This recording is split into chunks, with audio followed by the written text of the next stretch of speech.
अस्सलाम वालेकुम दोस्तों, आप देख रहे हैं द वॉइस ऑफ अनंतनाग और मैं मलिक ज़ाहिद आपकी खिदमत में हाज़िर हूँ। तो आज मैं आपको बताने वाला हूँ कि जेकेसीए का जो टैलेंट हंट टेस्ट है 2024 का, उसमें आपको किस तरीके से रजिस्टर करना है, आपको किस तरीके से अपनी रजिस्ट्रेशन करनी है। पहले आपको ये ध्यान में रखना होगा कि क्या आप एज कैटेगरी में फ़ॉल करते हैं। अगर आप की एज कम है या ज़्यादा है तो आप फिर ये फॉर्म नहीं भर सकते। तो फर्स्ट ऑफ़ ऑल जो है वो पहले आपको नोटिफिकेशन को अच्छे से पढ़ना है। जो नोटिफिकेशन आपके पास है उसमें आपको पूरा पढ़ना है कि क्या मैं एज कैटेगरी में फ़ॉल करता हूँ, मैं अंडर 15 में, अंडर 19 में या अंडर 16 में या अंडर 23 में फ़ॉल करता हूँ या नहीं। तो ये सब चीज़ें आपको पहले ध्यान में रखनी है।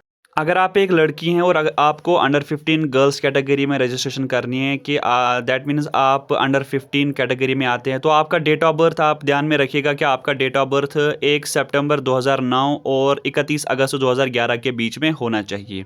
अगर आपको अंडर 16 बॉयज़ कैटेगरी में रजिस्ट्रेशन करनी है तो आपको ध्यान में रखना है कि आपका डेट ऑफ बर्थ 1 सितंबर 2008 और 31 अगस्त 2010 के बीच में होना चाहिए।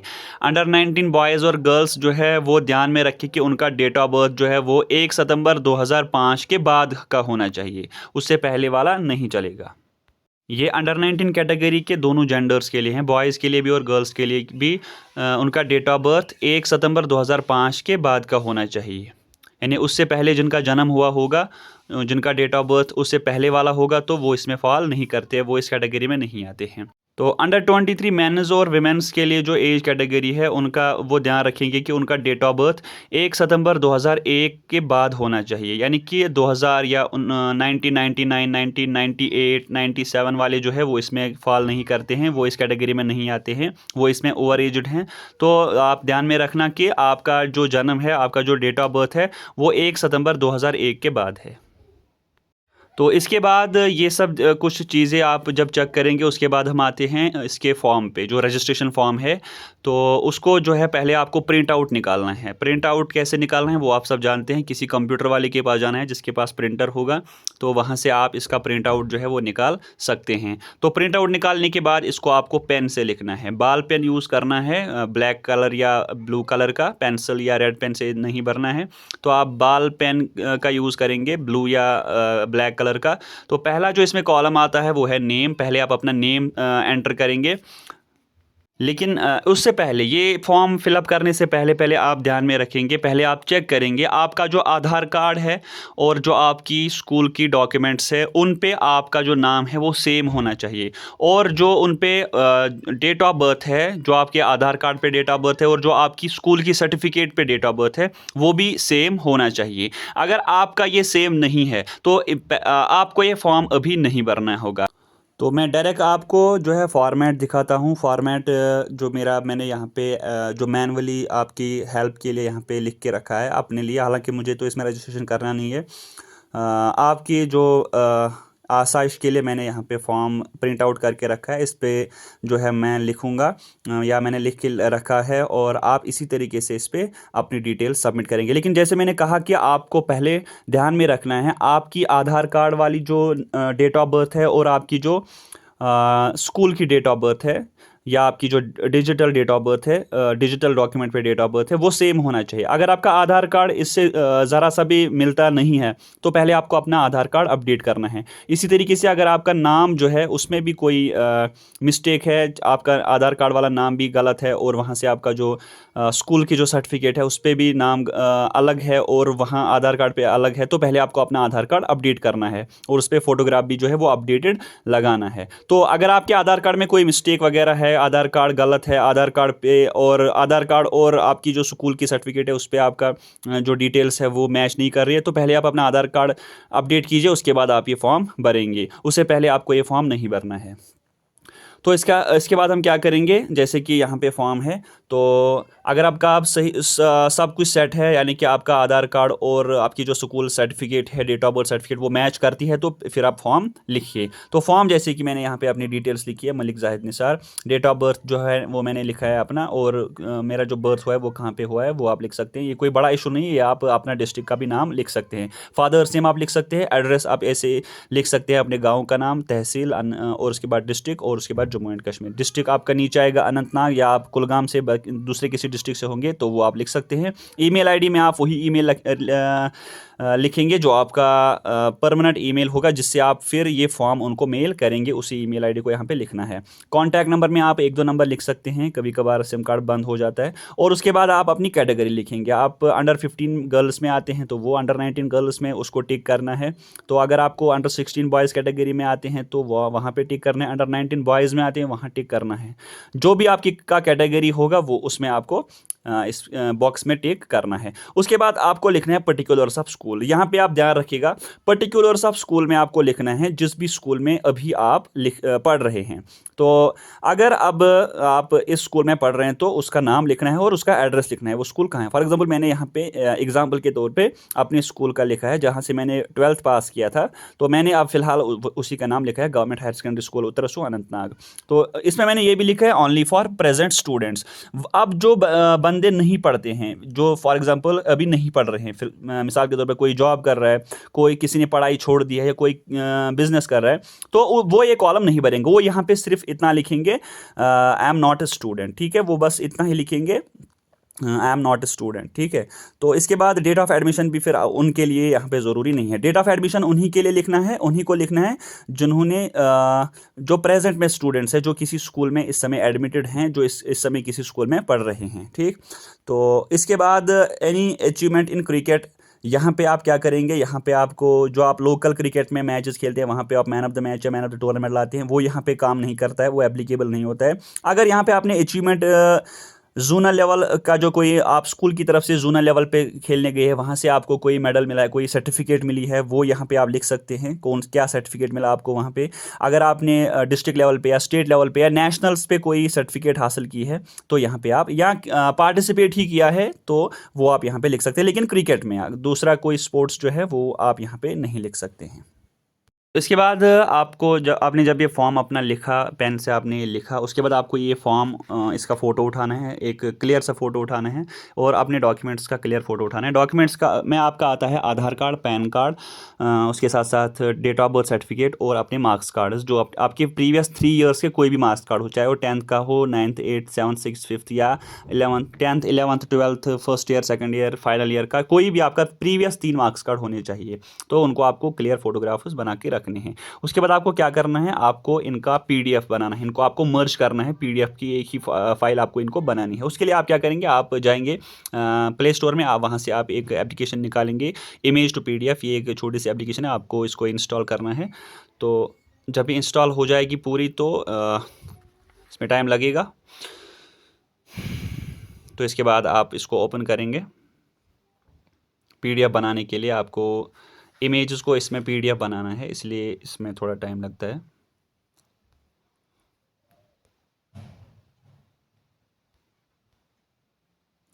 तो इसके बाद यहाँ पे जो प्लस का निशान है इस पर आप प्लस करेंगे, इमेज टू पीडीएफ में आप करेंगे, इमेज टू पीडीएफ पे क्लिक करेंगे, परमिशन इसको देना है, और उसके बाद आप यहाँ से पीडीएफ जो है सिलेक्ट करेंगे।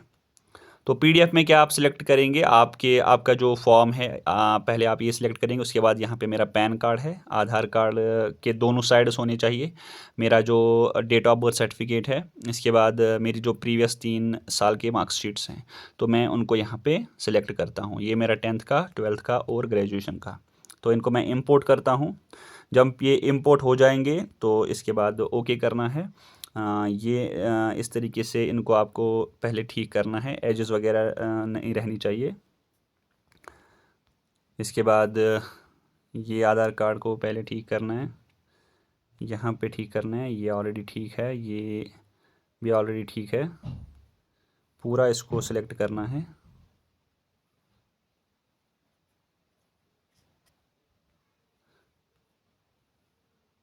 और इसके बाद आपको जब आपने पूरे इनकी एजेस वगैरह को सिलेक्ट किया उसके बाद नेक्स्ट पे क्लिक करना है। नेक्स्ट पे क्लिक करने के बाद यहाँ पे आएगा ओके करना है।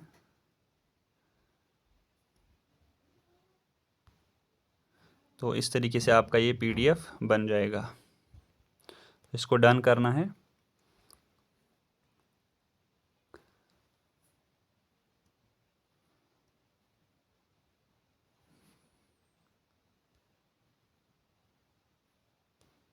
इस पे आप नाम रख सकते हैं माई डॉक्यूमेंट्स फॉर टैलेंट हंट। तो ये आपने किया, नेक्स्ट पे क्लिक किया तो यहाँ पे आपको करना है सेव। तो ये सेव हो जाएगी।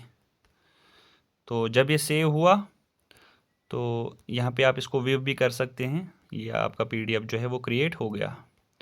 इसमें सारे डॉक्यूमेंट्स आपके आ गए और यहाँ पे आपका ये PDF बन गया है। जैसा कि मैंने कहा कि इसको आप नाम रखेंगे माई डॉक्यूमेंट्स फॉर टैलेंट हंट, इससे आपको ईजी रहेगा। इसके बाद आपको क्या करना है, अब आपको आना है जीमेल में। आपका जीमेल ओपन करना है, जो भी आपका वैलिड जीमेल है। वहाँ पे आपको क्या करना है, यहाँ पे आपको कंपोज, जहाँ पे आपको ये कंपोज दिख रहा है, इस कंपोज पे क्लिक करना है। कंपोज पे क्लिक करने के बाद आपको फिर देखना है आप किस ईमेल आईडी पे आपको जो है अपने डॉक्यूमेंट सबमिट करने हैं।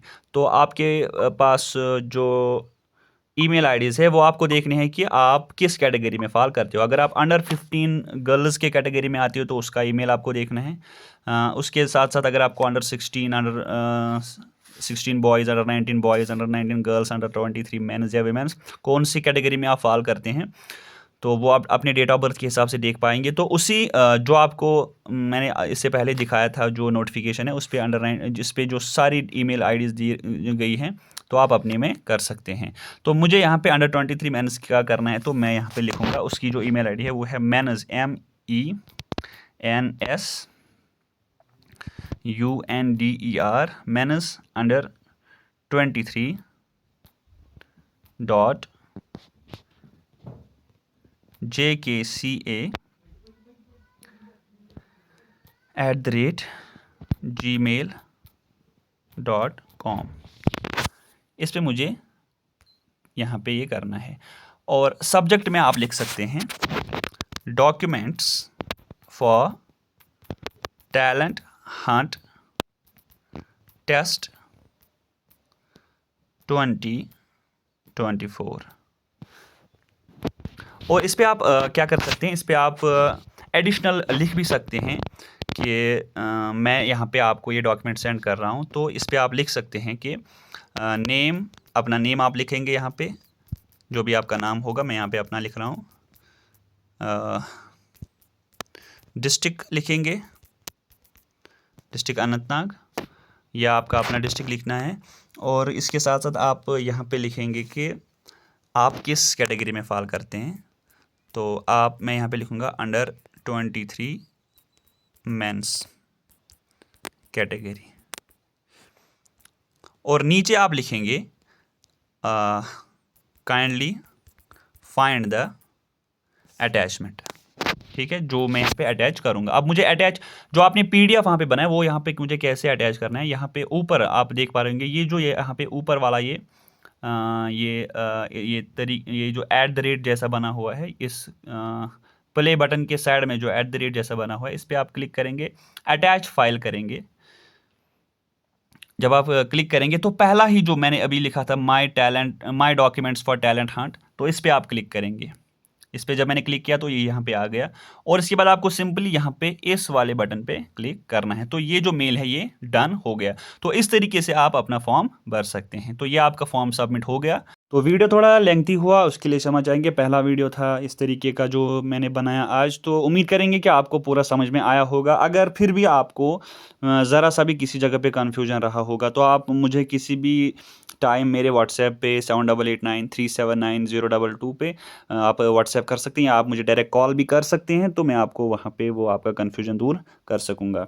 तो उम्मीद है आपको पूरा समझ में आया होगा। अगर वीडियो पसंद आए तो शेयर ज़रूर कर दीजिएगा। इस थोड़ी सी जो मेरी एक छोटी सी कोशिश उसी चीज़ को थोड़ा शेयर कर सकते हैं आप, ताकि दूसरों तक भी ये वीडियो पहुंच जाए। बाकी अपनी दुआ में याद रखिएगा, मलिक जाहिद को ज़्यादा से ज़्यादा प्यार दीजिएगा, द वॉइस ऑफ अनंतनाग को ज़्यादा से ज़्यादा प्यार दीजिएगा। अल्लाह हाफिज़, अस्सलाम वालेकुम।